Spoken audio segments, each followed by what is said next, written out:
Yeah, there was a stretch from the 7:30 mark where Humphreys got an M1, and they didn't score another field goal till about the 1:30 mark in overtime. So real happy with the guys defensively. You know, we did a great job navigating the ball screen to go that entire stretch where the only thing that was keeping in the game were the foul shots, which they had plentiful of. Yeah, really happy with the guys. So the start of the game wasn't the start that you would have hoped for. It keeps happening. You know, you're going into close games, but you're not getting at the beginning. Why? Yeah, it is a good question.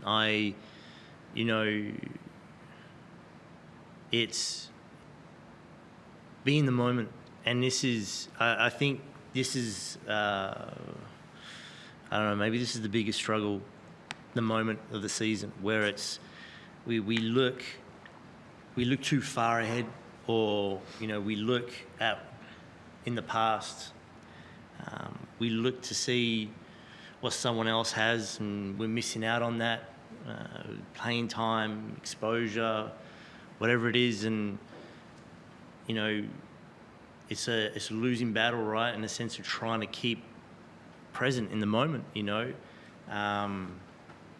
Enjoy it, because you're going to get old real quick, and then you're going to look back on those times where you wish you could get on the basketball court and play. And, you know, I got a young group, and I get that. I think I underestimated the outside influences, and I overestimated my ability to keep them in the present moment. Yeah, it's social media, it's the NBL's media. The content this year is insane compared to even last year. Go back 3 years. You've got Overtime, NBL Today, you got Marketplace, you got, who cares? Like, it's, and so you're losing a little bit of the purity of the game. And then what happens, right? And I'm not trying to say it's this generation or it's this moment, but it's like people love reading about themselves, or more importantly, people are reading about other people and be like, I want that. And it's like, just be you, and be really good at being you right now. And don't look too far ahead on it.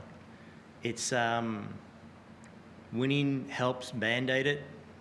But the reality is, if we win or lose, I'm going to try and tackle and approach Monday the same, which is just be present and enjoy it. And you know, maybe something good comes about it, maybe it doesn't. But I think this game really symbolised a lot of things where, you know, we're quick to try and find blame in others,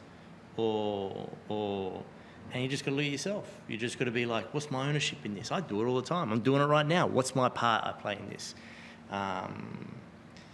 You know, if I can't get guys just to appreciate the now, it's nothing to do with winning or losing. It's bigger than winning or losing. You know, your life lessons, right? Like, sports, I'm rambling on. I probably don't want to answer any more questions after this, but sports offers snapshots into life lessons, right? I always say, for example, since I became a dad, I became a better coach.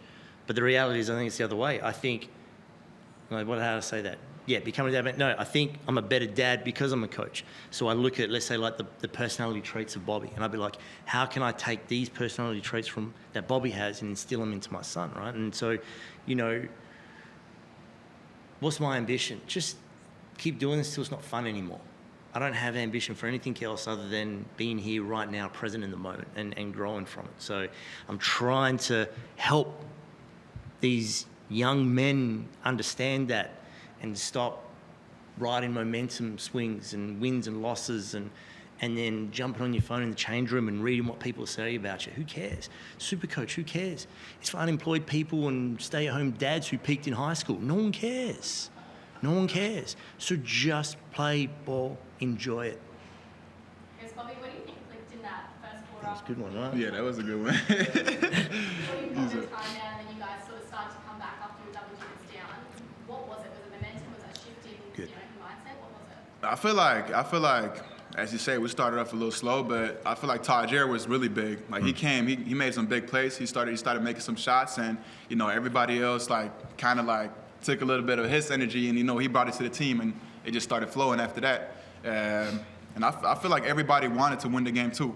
Like we started a little bit on our heels, but we came back and fought through the whole game. Any follow-ups, Bobby, from what you said before? Do you feel like you're mastering that and then avoiding the distractions and sticks? Yeah, I would say like I try not to get caught up in it, because it's as you say, it's a lot of media nowadays. Like, you know, if you get caught up in it, like you can just flow away. You know what I'm saying? So like if you stay present and like just like do whatever you've been doing to get to this position, I feel like you just grow from that. You know, he said it very well. Because they're here now, and this is the thing. You guys are great. You're doing a job, and I love you for it, right? And this is what's great about Bobby is now, like, you know, the start wasn't great, and so rather than trying to look to see what his image was like, he just honed in, locked in, and then when his number was called again, he was fantastic for us, right? And so this is what's great about Bobby's growth as the season progressed on. And we've spoken about this privately and one-on-ones, but yes, like, because it's going to be tenfold wherever you're rolling into next. And so, yeah, it was good. There was momentum swings that didn't go our favour. We got some good runs, and then suddenly Lat fouls out on a great defensive possession and reacts and gets a technical foul. And we didn't fold within ourselves. We swung the momentum back in our favour. That was just one example of a couple of occasions. So, it had everything. And I would also say, like, if you try to like chase, like, you know, all the highlights plays and all that stuff, like you're never gonna get it. But like if you stay present and you put in the work, like all of that gonna show, and that's when you get like the highlights and stuff like that. So it don't come to a shock for you. You know what I'm saying? Like if you just keep producing and doing your thing, like it's gonna show. Is that the same for Josh? I looked at Josh and he hadn't did a career 3 in college. Yeah. Yeah, that was dope. I enjoyed that too. I was happy for him, man. I was ecstatic. Yeah. I guess for you, Bobby, how great is it to have a coach that's so supportive of you and then taking you on that next step and progressing? Nah, it's been big, man. Like for me to come, like to take the next step in my career, like it's been really good. Like, you know, his on me every day in practice. Like you gotta bring it every day in practice. So like I'm really thankful for that. And just like the way he thinks too. Like I feel like he thinks different from different coaches, but like in a good way. You know, like he sees things I ain't never seen before. You already got your starting spot, mate. You don't have to butter me up. It's all right. Nah, for real though. Like real shit. Like, oh my fault. Real stuff. Real stuff. That's what I feel like. You know. Yeah.